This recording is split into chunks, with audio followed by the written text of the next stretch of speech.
What's up, guys? Welcome to the latest video. This one is on overcomplicating things in your mind. Overcomplication. Where do we engage in paralysis by analysis? So this came up for me recently because I was listening to the Tim Ferriss show, which is one of my favorite podcasts, and he had on Derek Sivers, who's actually an entrepreneur from the Portland area, which is cool to have a local guy on that show. And Derek, they had callers call in and they asked, Derek, there are so many business books, it's probably in the millions. There's so much to learn about business. You seem to have been somebody who's reached a certain level of mastery in business. How much do I need to know? Do I need to read 10 books, 100 books, 1,000 books? What are the elements that I need to know about business? Because it seems so complicated. What do I need to know before jumping in? How do I know I've achieved the right level? And when am I going too far and when am I at not enough? And Derek's response was great, which is that he compared it to running in terms of complication. If you ask a non-runner how complicated running is, and then you ask a runner how complicated running is, the non-runner is going to tell you, oh, running is extremely complicated. You have to get the right shoes. They have to have the right arch support. You have to have the right shirt. You need to tape your nipples so they don't chafe if you're doing extremely long distances. You need to hydrate. You need to stretch. Blah, blah, blah. You need to shower after. There are probably things that the non-runner is worried that they don't yet know about, and that's the unknowns are why they're not jumping into running. And then you ask the runner, hey, how complicated is running? And it's almost a confusing question for them because for them, you just go for a run. It's very simple.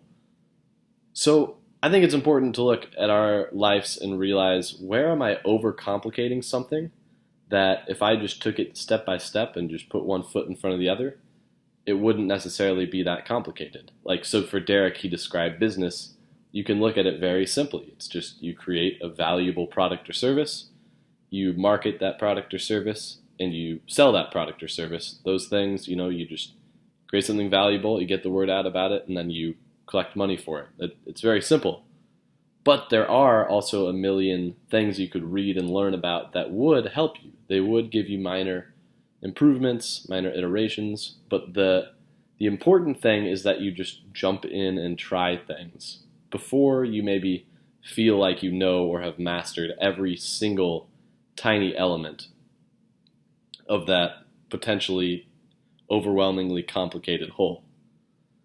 So I like to look at this in my life. Where am I overcomplicating things?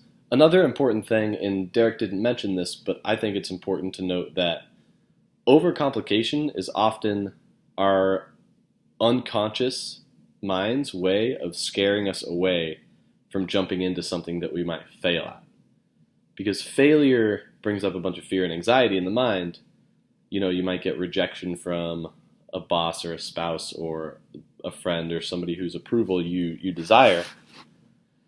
Because that is a scary thing, your mind brings up these pictures of, oh man, this task is going to be really complicated. You don't know how to do all these things. You might fail, run away.